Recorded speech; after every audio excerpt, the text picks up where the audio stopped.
Welcome to our Panama Canal cruise, a look at the time of our life. Of course, our plane was not there when we got to the airport, but that usually is the case.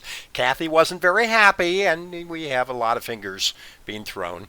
But nonetheless, we got to San Diego okay. That was the view across the street from our hotel room, and we were able to watch the apartments in downtown. Now, you see the plane right over the top. We were very close to the airport. Not only the airport, but yes, that's a schooner right there. And not only could we see the schooner, but we were right across the street from the Portside Pier. Not only were we across the street from that, but that was our ship right across the street. We walked to the pier. Of course, some of us were wanting to stay in bed a little later that day, but Kathy did get up, and you can see we didn't have a lot of folks on this cruise. There were out of 2,300 people that could fit on that. That's our room, and that's Kathy getting a drink as soon as we got on board. Out of 2,300 people, that's our hotel from the ship. There were only 800 people on board the ship. There's Marin. She was our sommelier and bartender the whole trip. And there's Kathy at the restaurant called Blue. Everything had a blue tint to it, including the picture. That was San Diego as we were leaving, getting ready to leave. And this was the activities group, or two of the activities folks. And we did a lot of trivia with them, looking down at the heliport. And there we are at Blue, getting ready for a nice night, good dinner, followed by Boogie Wonderland, which was the show that evening. It was a great time. When we got back to our room, we found out that, hey, we're having an anniversary. Surprise! Complete with flowers on the bed and a couple of animals there as well. The next day, Kathy at breakfast. Yeah, not a lot of people on board this ship. In fact, if you look, that's what the pool looked like in the middle of the day. Not a lot of people. Always had places to go and always had room if you wanted it, because everybody was just, 800 people. We're only a third of the way full. We got to Huatuco, Mexico, and this was a look at one of the private beaches. They all put their boats out in the water, and then another boat comes and picks them up to take them to dry land. That was looking directly down from our cabin, and a couple of guys just standing around. The Scenic Eclipse came in. That cruise line costs about $10,000 a week, and there's Kathy loving the fact that she was in Huatuco, Mexico. And of course, there's Rich. He had to do the same doggone thing. Well, we started shopping, and I did get a t-shirt from Huatuco. Kathy needed to go and find a place for something to drink, and she did get a bottle of water at a local restaurant. Rich, meanwhile, got a cup of coffee and was just enjoying the views. It was a beautiful city. It really was. We didn't see a lot of it. That's the Mexican pilot ship that came and dropped the pilot off so we could leave. Now we're coming into Punta Arenas, Costa Rica. We were able to get down on the helipad for this, and they gave us drinks and whatever because we're part of the Captain's Club.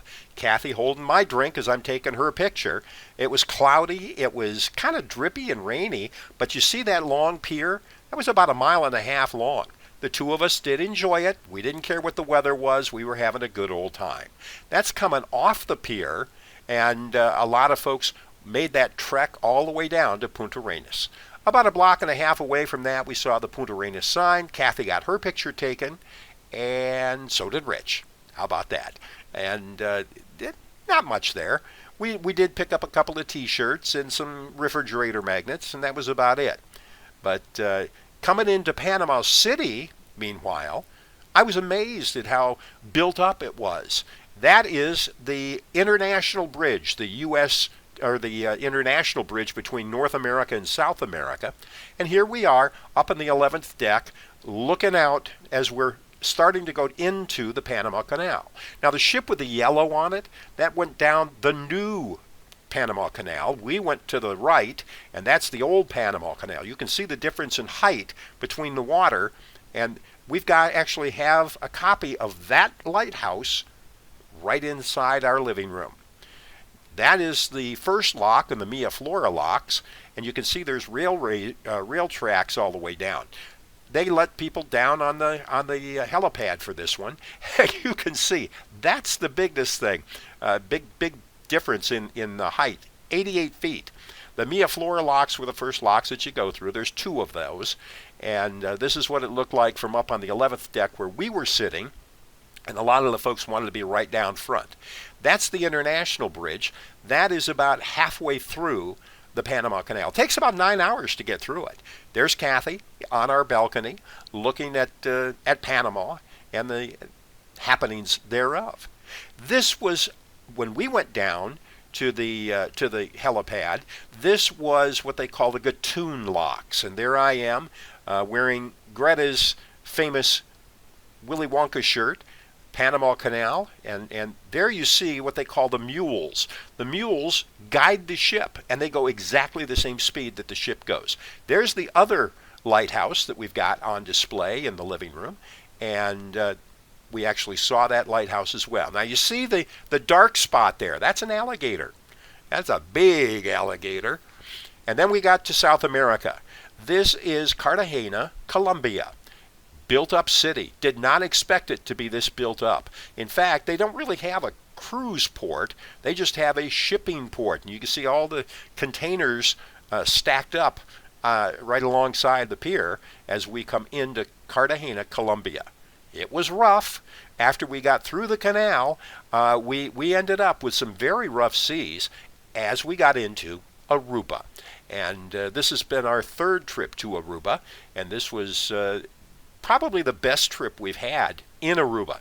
We went in and Cathy got a pair of earrings, diamond earrings, and wanted to stand by the Aruba sign. Of course, we were on the wrong side of it, but hey, you get the idea.